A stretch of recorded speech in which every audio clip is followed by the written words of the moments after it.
Welcome to the Packer Mentality Podcast, where I try to keep you up to date and shed a little light on what is happening on and off the field with the Packers.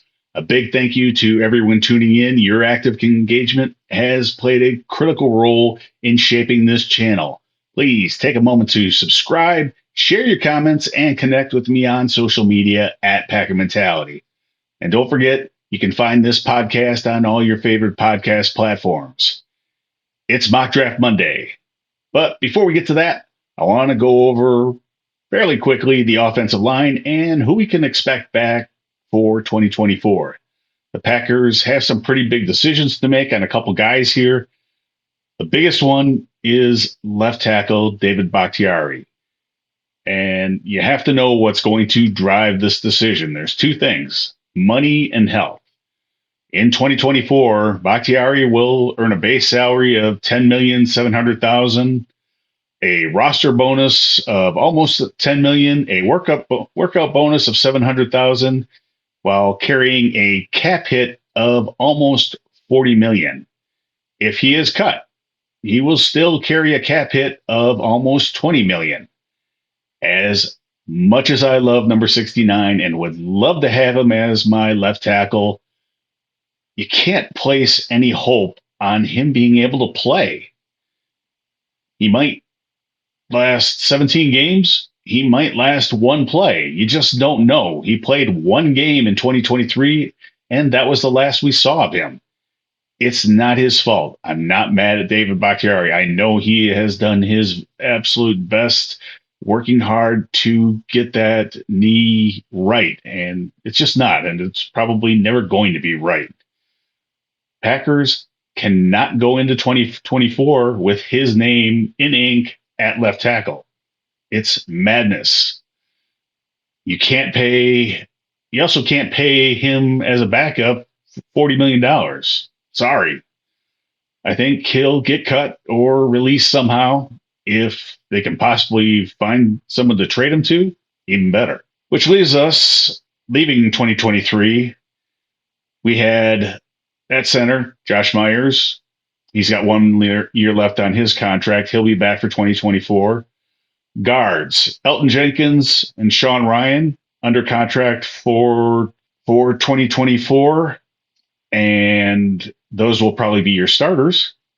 John Runyon Jr., free agent, probably not going to be re-signed, I would say. Royce Newman, probably cut. At tackle, Zach Tom, he's a foundation of this offensive line going forward at right tackle or wherever. And Rasheed Walker, who was the upside, the silver lining in the dark cloud of the David Bakhtiari injury. Walker came in, had some struggles, but he learned, he grew, he developed into a pretty solid left tackle. And in the playoffs, did not allow a sack. You're playing left tackle. Your job is to protect your quarterback, and he did that very well. He deserves a shot at being the starting left tackle going forward. David Bakhtiari, we've already discussed, probably will not be back. Josh Nijman, a free agent, probably will not be back. Also have Caleb Jones, I believe he's still under contract. And then Luke Tenuta, who was on injured reserve pretty much all season, probably not back. 2024, you'll have Josh Myers and possibly a draft pick being developed to replace him. Guards, Elton Jenkins and Sean Ryan, and possibly a draft pick or two or a free agent. Tackles, Rasheed Walker and Zach Tom are your starters, and probably a draft pick or free agent or two. And that'll do it. So that's what you need to keep in mind going into any mock draft and what the Packers will be looking to do this offseason. So that being said, let's get into the mock draft. Welcome to Mock Draft Monday. We are on the NFL Mock Draft Database Simulator. This will be a 4-round mock draft as the Packers, obviously. And here we go. There will be no trades at number 25 because he's surprisingly still on the board. We are taking Jerzon Newton, or Johnny Newton, I've heard him called. Taking Jerzon Newton out of Illinois. 6'2", about 295. Pass rush grade 84.1 according to Pro Football Focus. Run defense grade 77.1. Overall grade 84.9 in 2023. In 2022, he had an overall grade of 91.5. So highly productive the last 2 years. At number 41, both of the top safeties are still on the board. Kinchins and Newbin from Minnesota. This time I'm going to draft Newbin from Minnesota. According to Pro Football Focus, he's an experienced safety who could play both free and strong responsibilities, reliable in run defense, and his most impressive trait is his anticipation in coverage. Few in this draft class see the game better than him. So I feel pretty good about him. He is 6'2", 210. In a bit of a surprise, Kinchins is still on the board. We could have one as our free and as our strong. Two highly thought of rookies playing safety for the Packers. Let's go for it. It's a mock draft. Why not?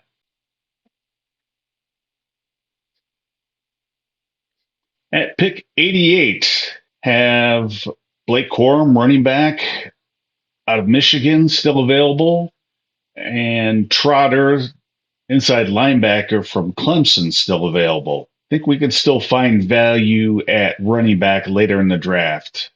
So I am going to go with Trotter, linebacker out of Clemson. 85.6 grade in 2023, 86.9 grade in 2022.